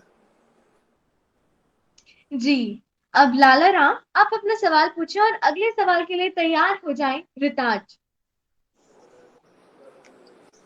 नमस्ते सर। नमस्ते लाला राम। मेरा नाम मुस्कान मीणा है। उषा बोल रही है लाला राम के। वो हो एक मुस्कान फिल्म के अंदर एक टिकट पर 2 लोग, वाह फिर पकड़े गए। चलो बोलो उषा। सर नमस्ते, मेरा नाम मुस्कान मीणा, आप पूछ लीजिए। बोलो उषा। सर आपने राजनीति में बहुत पद हासिल किए हैं, आपने खेल को भी बहुत अधिक महत्व दिया है। सर आपका क्या राज रहा है सर, आप हमें बताएंगे प्लीज, ताकि हम भी आपकी तरह आगे बढ़ सके और अपने घर वालों को नाम रोशन कर सके। निश्चित तौर पर आदमी जब अपने इरादे से आगे बढ़ता है और अपनी असफलता में सफलता ढूंढता है तो मंजिल उसको मिलती है। कोई ऐसा व्यक्ति जीवन में आपको नहीं मिलेगा बच्चों ढूंढने से जो कभी न कभी असफल नहीं हुआ, और उसी असफलता को अपना सब कुछ मान बैठे लोग आगे बढ़ते नहीं है।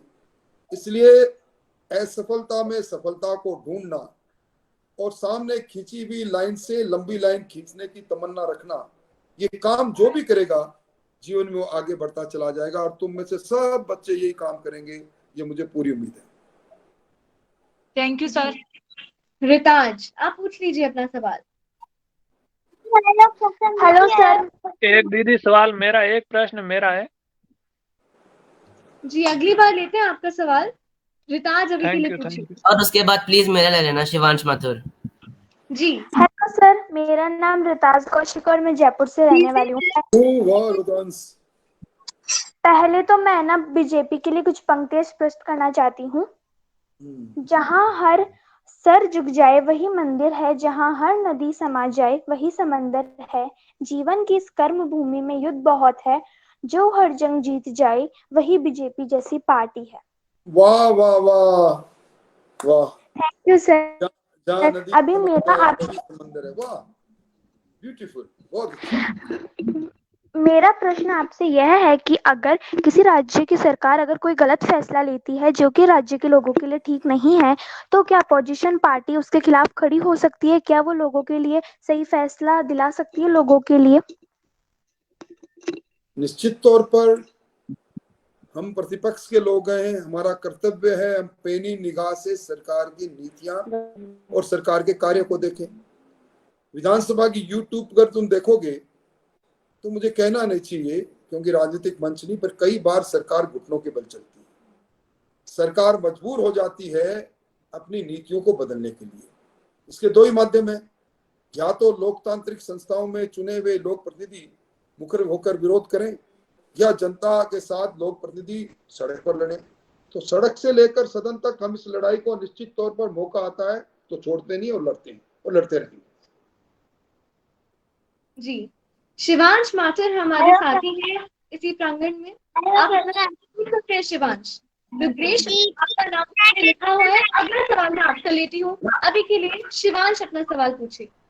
मेरा टाइम कब आएगा? शिवांश। सर पहले तो मैं आपका स्वागत बोलो। सर आपका मैं स्वागत करना चाहूंगा पहले डिजिटल बाल मेला में। सर मेरा नाम शिवांश माथुर है, मैं 9th में पढ़ता हूँ और मैं जयपुर राजस्थान से हूँ। सर मेरा आपसे सवाल ये है कि रिजर्वेशन जाति धर्म के आधार पे क्यों होते हैं, आर्थिक आधार पे क्यों नहीं होते? सर इससे योग्य लोगों को चांस नहीं मिलता है। देखिए तो जातिगत आधार पर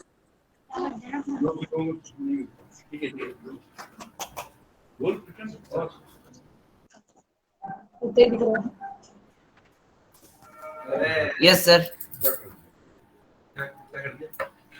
शिवांश प्लीज अपना सवाल। हमारा पूरा सवाल सुन नहीं पाया नेटवर्क की कारण से, पर जहाँ तक मैं समझ पाया हूँ तुम्हारा सवाल आरक्षण को लेकर। Yes sir. जातिगत आरक्षण और आर्थिक आधार पर आरक्षण।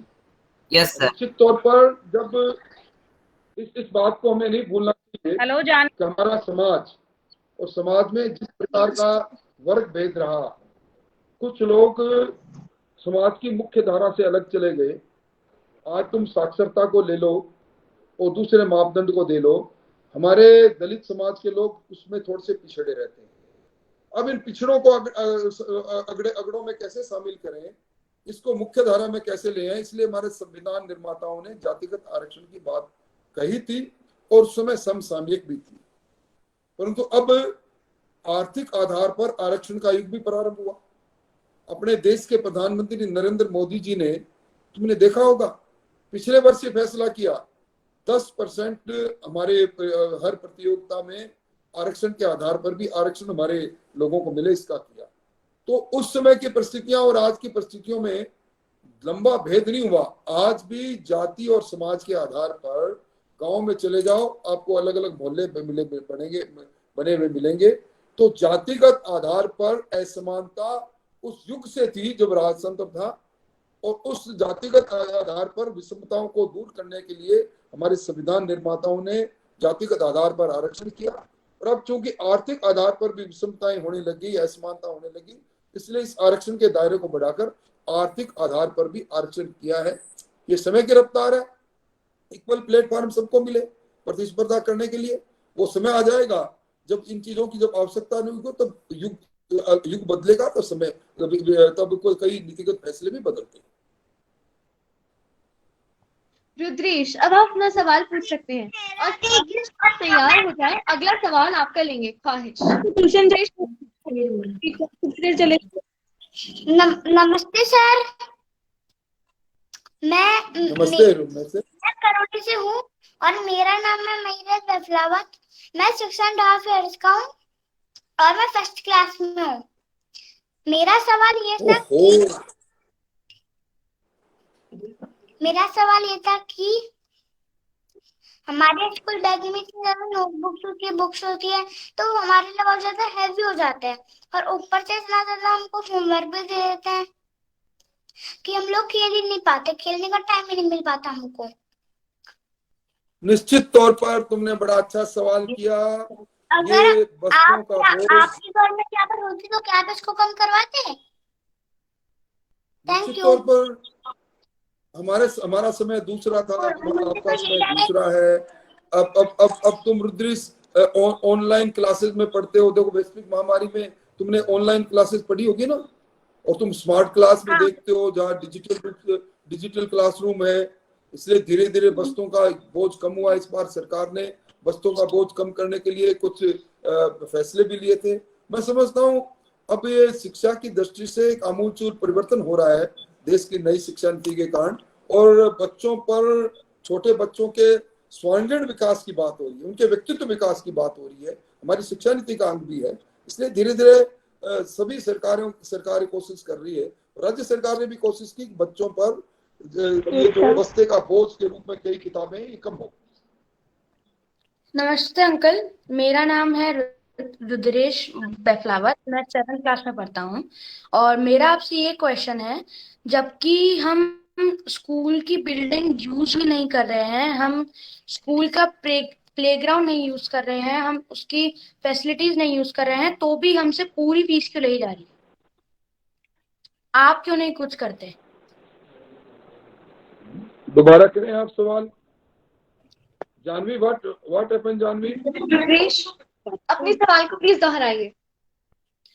मेरा सवाल ये है कि मेरी आवाज तो आप लोगों तक जा रही है? जी मेरा सवाल ये है कि जब हम स्कूल में जा भी नहीं रहे हैं, उसके प्लेग्राउंड भी नहीं यूज कर पा रहे हैं, फैसिलिटीज भी नहीं यूज कर पा रहे हैं, तो भी हम पूरी फीस क्यों दे रहे हैं? आप क्यों नहीं अपोजिशन करते?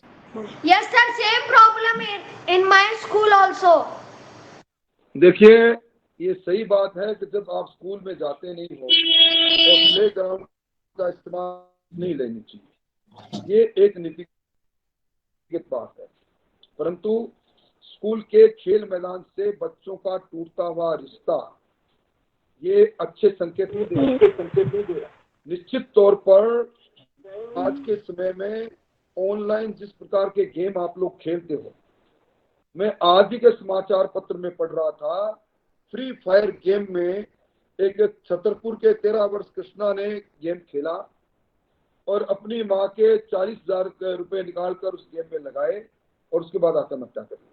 तो बच्चों, खेल के मैदान के साथ संबंध अपना बनाओ, और अब जब कभी मौका आएगा तो हम तो मैंडेटरी करेंगे खेल का मैदान, और खेल के मैदान की अलग से फीस भी नहीं ली जाए। बच्चों का खेल के मैदान से जुड़ाव बहुत जरूरी है। हमारी साथी छोटी सी ख्वाहिश भी है। ख्वाहिश अपना सवाल पूछना चाहती हैं। ख्वाहिश अब आप पूछ सकती हैं।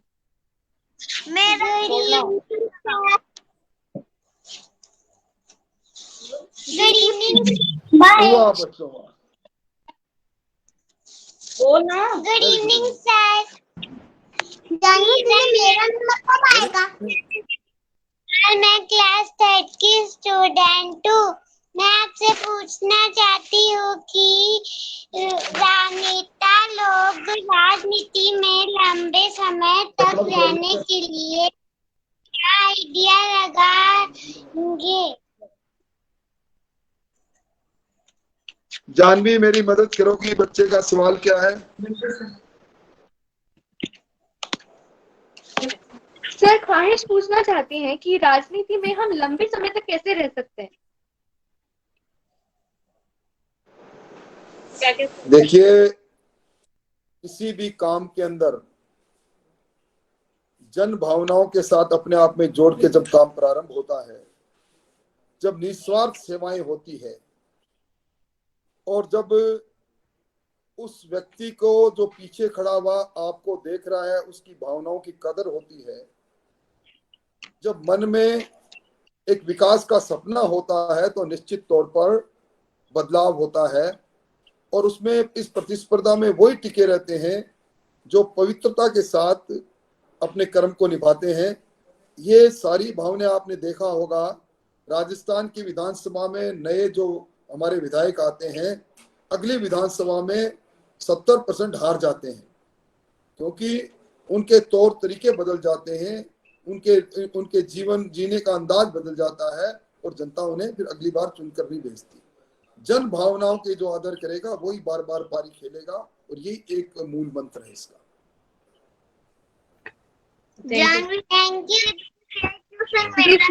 अब हम लेते मेरा हैं एक हमारे प्रश्न है, साथी मैं लक्ष्य पूछ जैन सकता हूँ और क्या? काव्य गांधिया का सवाल। लक्ष्य और काव्य, मैं अब पूछ अपना सवाल आप जल्दी जल्दी ले लीजिए, क्योंकि समय वैसे ही बहुत ज्यादा हो चुका है। फिर उसके बाद कोई भी प्रश्न अगर पूछ हमारे सकता हूँ साथी क्या? को अगर किसी का भी सवाल बच गया है तो वो भी अपना सवाल ले लीजिए, ताकि अंत में आप शिकायत ना करें। जी मैं प्रश्न लक्ष्य पूछ और सकता हूँ? काव्य, जल्दी जल्दी अपना सवाल ले लें। लक्ष्य काव्य। नमस्कार सर, मेरा नमस्कार। एक प्रश्न मेरा भी है, दीदी बाद में लेना। अबे बच्चों, आपने इसको विधानसभा बना दिया, इस डिजिटल बाल मेला को, इसलिए रुको एक बार। नमस्कार सर, मैं काव्य गादिया कुशलगढ़ से। सर मेरा आपसे यह सवाल है कि अभी तक तो मैथ्स में पढ़ा था कि बच्चों पर हर फॉर्मूला भारी पड़ता है, पर अब यह राजनीति में सुनकर बहुत आश्चर्य हुआ, तो इसे कैसे एक्सप्लेन करना चाहेंगे सर आप? क्या कहा जानवी, इन्होंने क्या कहा, बोलो। सर काव्य का क्वेश्चन ये है कि अभी तक तो मैथ्स में पढ़ा था कि बच्चों पर हर फॉर्मूला भारी पड़ता है, पर अब यह राजनीति में सुनकर बहुत आश्चर्य हुआ, तो सर इसे आप कैसे एक्सप्लेन करना चाहेंगे? तुमने इतना गूढ़ रहस्य में सवाल क्यों किया मुझसे, जिसका उत्तर ढूंढने में मुझे बड़ी कठिनाई हो रही है। ये मैथ्स के फार्मूले पर ही राजनीति चलती है। जिस तरह जब गुणात्मक दृष्टि से आप गुणा करते हो दो अक्षरों के अंदर, दो फिगर्स में, तो उसका परिणाम बड़ा आता है, बड़ा परिणाम दिखता है। उसी तरह राजनीति में जब जन भावना के अनुसार काम करते हैं, तो वो गुणात्मक रूप से हम लोगों को अपना जनप्रिय बनाती है। और जब कभी भी हमने मैथ्स फार्मूले के अनुसार गलत काम किया है, अपने लोगों का काम किया, तो 1 - 1 क्या हो जाता है? 00। हम 00 भी हो जाते हैं। तो ये एक खेल ऐसा है, कभी हीरो कभी जीरो। तो ये गणित का फार्मूला निश्चित तौर पर राजनीति में सटीक साबित होता है। Okay sir, thank you. पर तुम बहुत तेज हो। एक मेरा सवाल है सर, एक मेरा सवाल है। जी आप पूछ लीजिए। हेलो जी, आदरणीय नेता प्रतिपक्ष राजेंद्र राठौड़ जी का मैं इस मेले डिजिटल बाल मेला में स्वागत करता हूं। सर प्रणाम। सर प्रणाम। जी सर, मैं राजस्थान जोधपुर जिले का रहने वाला हूं सर, ओसियां तहसील का। वाह वाह वाह। और सर मैं दिव्यांग हूं सर, दृष्टिबाधित। सर मैं जोधपुर जिले के गवर्नमेंट ब्लाइंड स्कूल में कक्षा 11 में पढ़ाई करता हूं। और सर हमारे विद्यालय के जस्ट आगे एक मैदान है सर, प्लेग्राउंड। तो वो सर पिछले 2 सालों से उस पे सर भूमाफियों ने सर उस पे कब्जा कर रखा है। तो सर एक तरफ से राजस्थान सरकार जो है गवर्नमेंट, वो सर प्राइवेट स्कूलों जो जिनके पास खेल मैदान है उनको सर वो मान्यता रद्द कर रही है, और हमारे गवर्नमेंट के विद्यालय के आगे जो जमीन है वो सर भूमाफियों ने वहां पे कब्जा कर रखा है। सबसे पहले तो मैं धन्यवाद देता हूँ। और मैं आपने कहा मैं आप दृष्टिबाधित हो, आप दृष्टिबाधित नहीं हो, आपकी बड़ी दूरदृष्टि है। कितना जज्बा है आपके मन में अपनी संस्था के प्रति, उस शिक्षा के मंदिर के प्रति जहां आप शिक्षा प्राप्त करते हो। और कितने बेकार और गलत लोग हैं वो लोग जिनको आपने भूमाफिया क्या, जो स्कूल के मैदान को भी नहीं छोड़ते। तुम इस मैदान की पूरी कहानी मेरे को लिख के भेजना, मैं सक्षम अधिकारियों से बात करके और तुम्हारी इन भावना के अनुसार काम करूंगा। मुझे बुरा लगा कि आज ये गिद्ध, ये माफिया इस पवित्र स्कूल के विद्या के मंदिर की जमीन पर भी आंखें गड़ाकर उसको खा रहे हैं। और तुम बहुत आगे जाओगे, मैं तुम्हारा जज्बा देख रहा हूं, तुम्हारी दूरदृष्टि तुम्हें इस प्रदेश के प्रशासनिक पदों पर लेके जाएगी। ये मेरी भविष्यवाणी लिख लेना, कहीं मौका आएगा तो मुझे आकर बताना। बिल्कुल बिल्कुल, बहुत बहुत धन्यवाद सर। और एक लास्ट मेरा क्वेश्चन और है सर कि सर राजस्थान सरकार में आप एक प्रश्न और है मेरा। सर जो हमारे राजस्थान सरकार है वो विशेष हमारे विद्यालय में जो गवर्नमेंट के राजस्थान में 4 विद्यालय हैं सर, ब्लाइंड विद्यालय, और दूसरे भी जो कैटेगरी के विद्यालय हैं स्पेशल, उनके विशेष बजट की क्यों नहीं बात करती है सर? निश्चित तौर पर विशेष बजट होना चाहिए। आप लोगों के जज्बे को मैं सलाम करता हूं। आप निश्चित तौर पर एक हिम्मत के साथ मुख्य धारा में आ गए हो और इसके लिए विशेष बजट और विशेष प्रावधान सरकार का किया हुआ है। ये दोनों बातें, दोनों समस्याएं क्यों कुछ घटित हो रही है, इसके बारे में मुझे लिख के देना, मैं कोशिश करूंगा। बिल्कुल बिल्कुल, धन्यवाद। दीदी काबिल, अब हम अपना सवाल पूछ सकते हैं। दीदी मेरा भी एक अगला सवाल आपको लेते हैं। नमस्कार दीदी माइटन। दीदी क्या जी आपका अगला सवाल लेते हैं, तब तक के लिए कैलाश काबिल आप पूछिए। नमस्कार सर, मेरा नाम अक्षिता है, मैं नागौर जिले से हूँ, मैं फर्स्ट क्लास में पढ़ती हूँ। मेरा आपसे सवाल है कि भ्रष्टाचार बढ़ रहा है तो हम उसे कैसे दूर करें? वाह वाह वाह वाह वाह बेटा, थैंक यू वेरी मच बेटा। आप फर्स्ट क्लास में हो तो भी भ्रष्टाचार की चिंता करते हो। भ्रष्टाचार हमारे समाज में नासूर बन गया है और आपने देखा होगा भ्रष्टाचार करने वाली कई बड़ी मछलियां पकड़ी जाती है। ये गंगोत्री नीचे से ऊपर नहीं, ऊपर से नीचे बहती है। जब तक हमारे शासन में नीतियां बनाने वाले लोग, शासन करने वाले लोग वो भ्रष्टाचार पर जीरो टॉलरेंस की बात करके उसको यथार्थ में उसको लागू नहीं करेंगे, तब तक ये बीमारी मिटने वाली नहीं है। और ये भ्रष्टाचार आज का नहीं है, ये जब राजतंत्र था, राजाओं का शासन था, तब भी राजा का कोई ना कोई वजीर, कोई ना कोई मंत्री भ्रष्टाचार में लिप्त रहता था और आज भी है। ये निश्चित तौर पर तुम्हारी चिंता बड़ी अच्छी है और वो समय आएगा जब भ्रष्टाचार रहित शासन, आपने देखा होगा मोदी जी के शासन में केंद्र सरकार में कुछ नहीं चल रहा, इसलिए धीरे धीरे सब ठीक होगा। हमें पॉजिटिव रहना चाहिए। जी पलक हमारी साथी है, पलक हमारी साथी है, वो भी सवाल पूछना चाहती है, अपना सवाल पूछ सकते हैं। गर्विता, हम अगली बार आपको आते हैं, उससे पहले पलक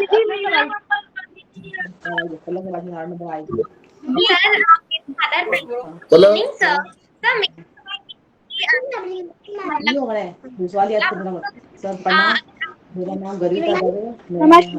प्रणाम सर, मैं गर्विता दवे है, मैं गवर्नमेंट स्कूल में पढ़ती हूँ। मैं गवर्नमेंट स्कूल में पढ़ती हूँ।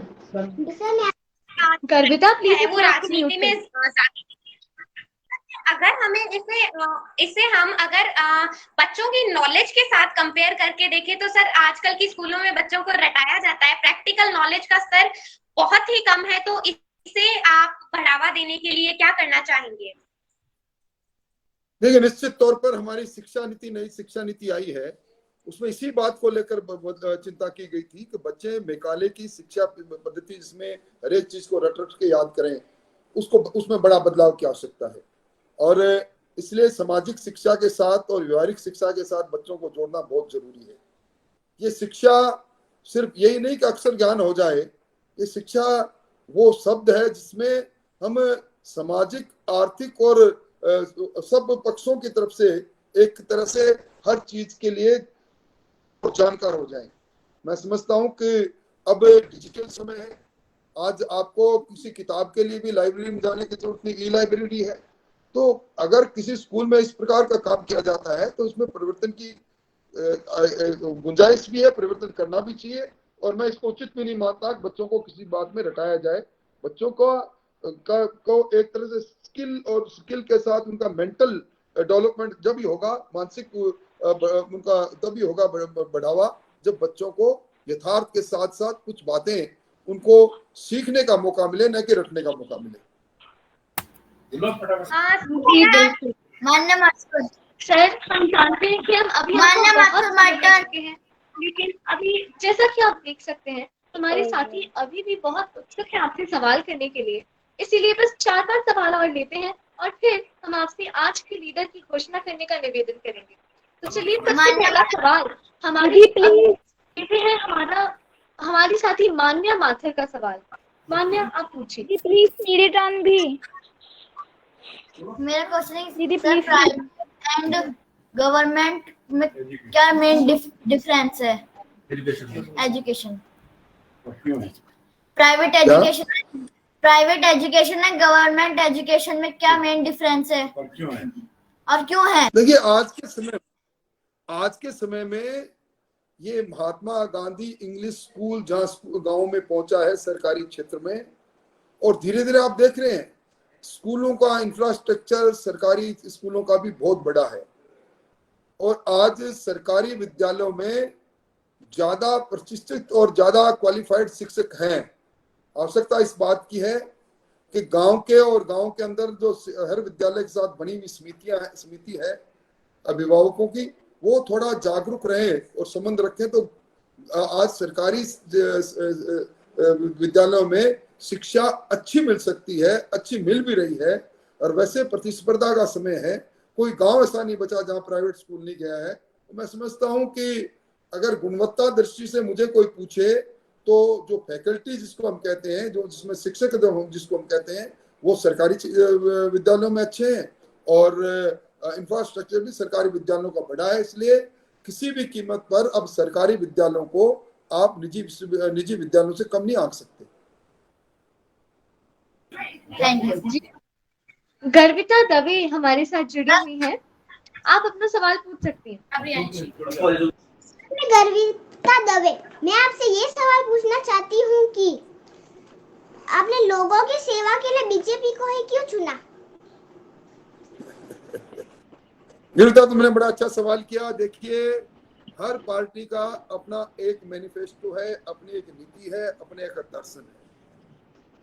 भारतीय जनता पार्टी का जो दर्शन है वो समाज के उत्तरोत्तर प्रगति की है। हमारी पुरानी मान्यता, हमारी पुरानी संस्कृति उनके साथ आज आधुनिक युग के अंदर समावेश करते हुए हमारी संस्कृति और आधुनिक समय के अंदर बदलता परिवेश किस तरह देश को उत्तरोत्तर प्रगति की ओर लेकर जाए और सबको समान रूप से इक्वल फील्ड किस प्रकार मिले।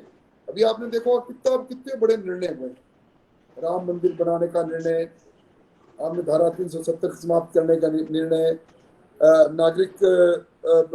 नागरिकता देने के लिए संशोधन विधेयक लाने का निर्णय, और गरीबों को मुफ्त में शिक्षा देने का निर्णय।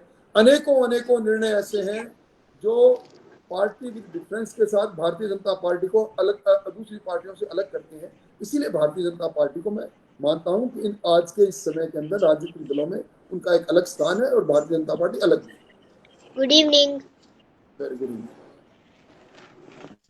अब अगला सवाल पूछिए पलक आप अपना सवाल पूछ सकती हैं।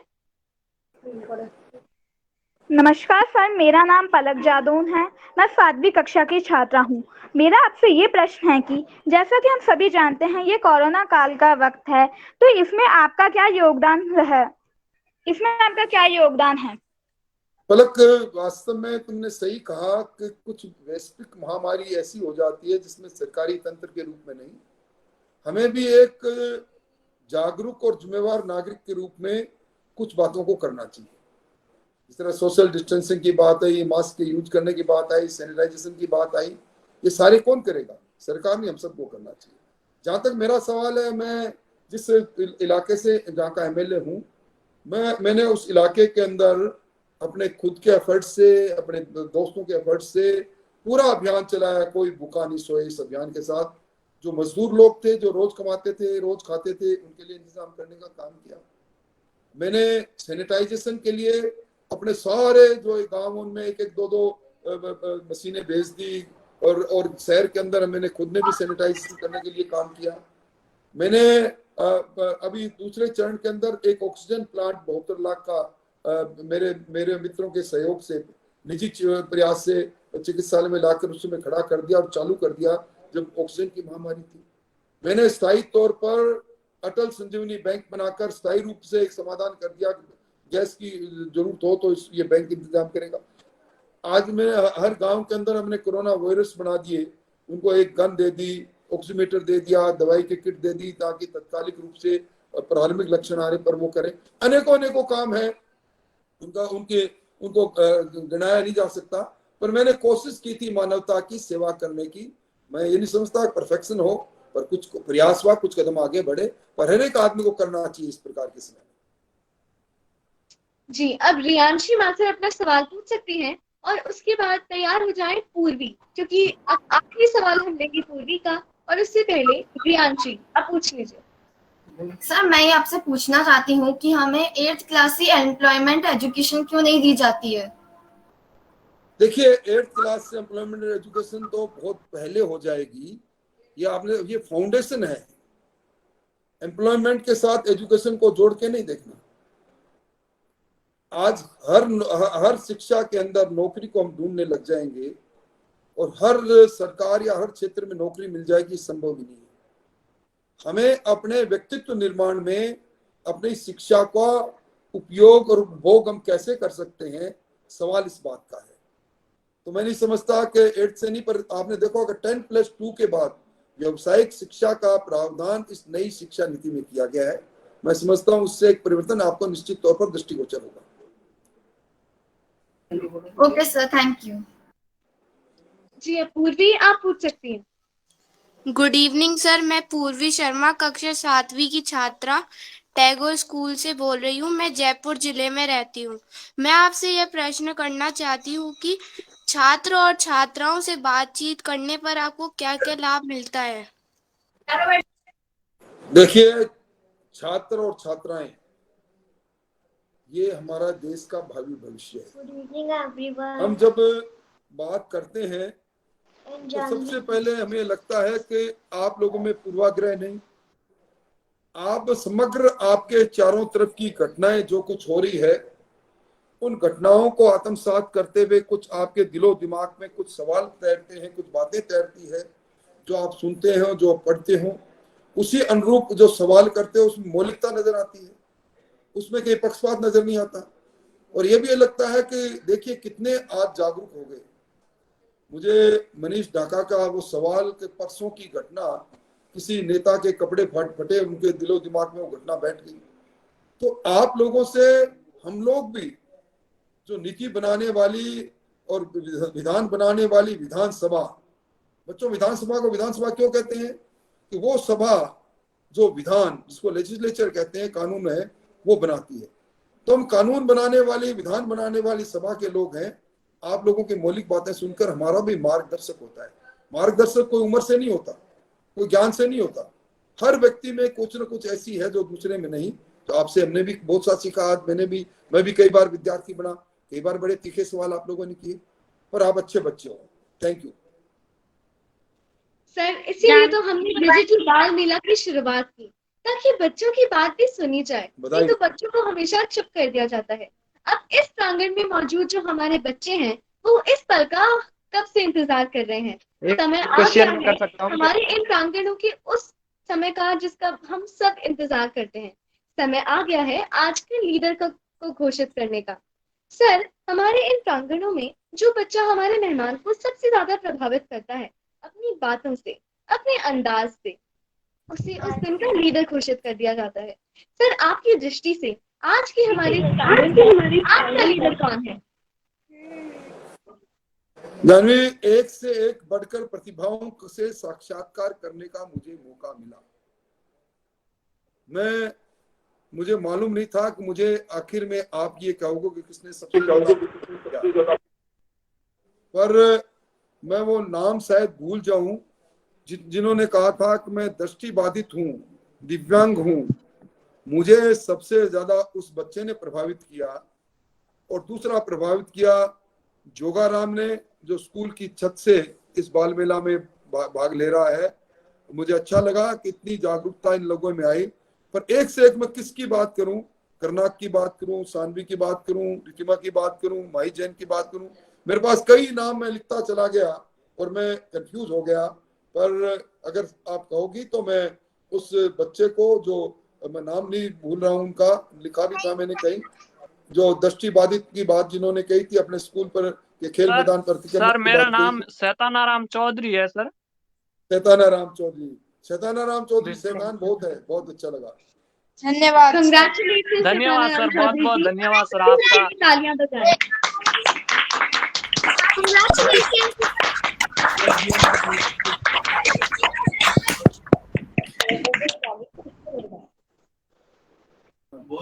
सर मैं thank you sir. Sir thank you.